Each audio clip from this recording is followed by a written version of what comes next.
So programmatic for us is divided, as it's for most, into real-time, fixed price and upfront auctions. And we've been very successful with a number of broadcasters in particular, one of which is the BBC, who are looking to find new ways to trade their media that has got a lot less friction and is much easier for them to make their inventory available to buyers, but also to help with the pricing. Obviously, if you're dealing on fixed price IO business all the time, it's very difficult to increase your rate. Whereas if you've got a very valuable commodity, as the BBC does with the programs that they make, you want to put this into, as much as possible, into a competition. So you have many buyers coming in trying to access this premium inventory. And that's something that programmatic can do, and something that we've seen to be very successful both for the BBC and some of our other partners. In the UK, because of the unique way the BBC is funded, there is no trading of media or selling of media within the local market. Except for a couple of channels, so Top Gear and a couple of those, which are a little bit more commercial than they're owned and operated. The primary benefit that they have is getting access to audiences in markets around the world. Adapt TV is a global platform. We've just launched our first campaign in China, we're working in South America, we've got an office in Australia covering Southeast Asia, and very strong in the US. So we have many buyers in these markets that businesses that are centred or focused in one location want to get access to. And that's something that we can help the BBC and other partners with. Great. So what are the opportunities for the big TV broadcasters?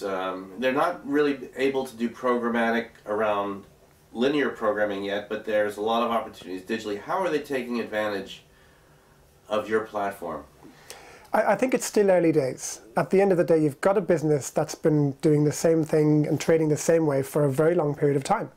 And it's worked very, very well. And so to shift and to move into something that is much more technology focused is seen as harder. And there are people within these businesses who quite frankly find it difficult to make these changes. And there's a certain amount of inertia or resistance to jumping in and making the most of this. So what we're doing at the moment is predominantly the catch-up TV services, where businesses want to be able to trade that.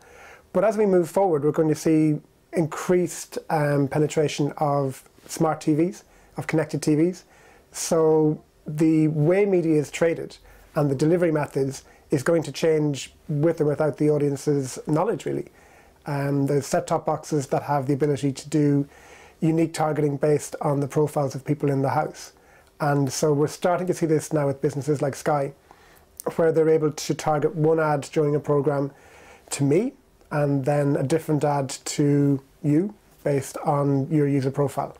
I think that's something that's going to be very exciting and very, very beneficial when you can start adding in a level of sophistication to the targeting models within broadcasters and on the linear TV side of things. There's some experiments starting with this already, but it's still very, very early days. Ryan, tell us a little bit about the auction side and about pricing. And, you know, it used to be that people would think about these sort of auctions as sort of a yard sale where everything is going to go for nothing. And things have sort of changed, haven't they? Tell us a little bit about the kind of the changing marketplace, and particularly opportunity for the broadcasters, the big publishers, and what you guys see happening. Yeah, so an auction is very much based on supply and demand. And as we've seen in display, there's a huge amount of inventory available on quite frankly, an infinite number of sites. And when all this inventory is brought onto a marketplace, it tends to drive the price down. We've seen some businesses focus very much on audience, where the delivery of the campaigns is not as important. It's still important, but it's not as important.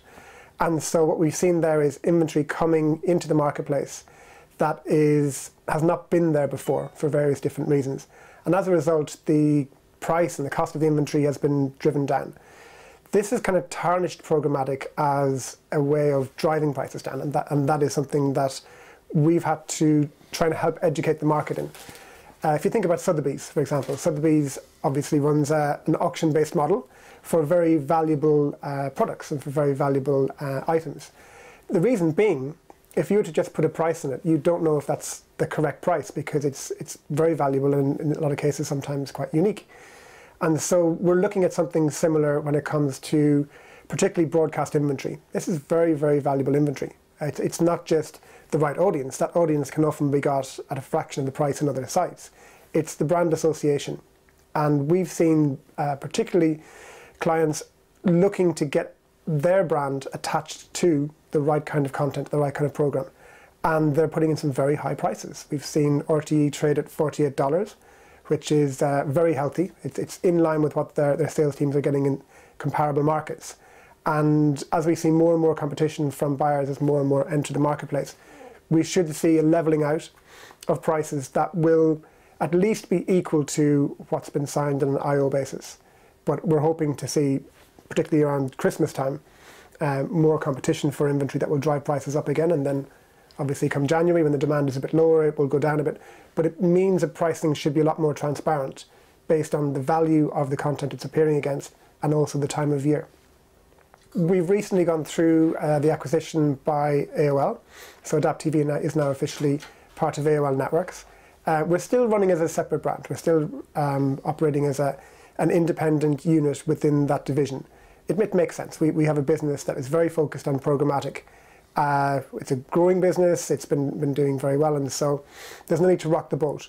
It's not a case of having to start merging and coming together and linking teams. What we do is very, very specific, and it's quite different to what many of the people at AOL are doing.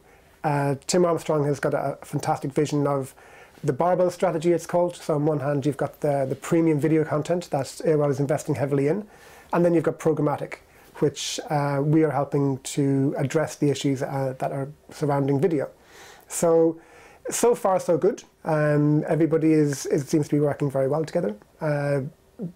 How it all plays out, exactly how it's going to fit together, we're probably going to need to get through to the end of Q4 because it's obviously our busiest season. And then in the new year, I think you'll start to see some announcements and some direction to the market on exactly how this is going to work for both companies.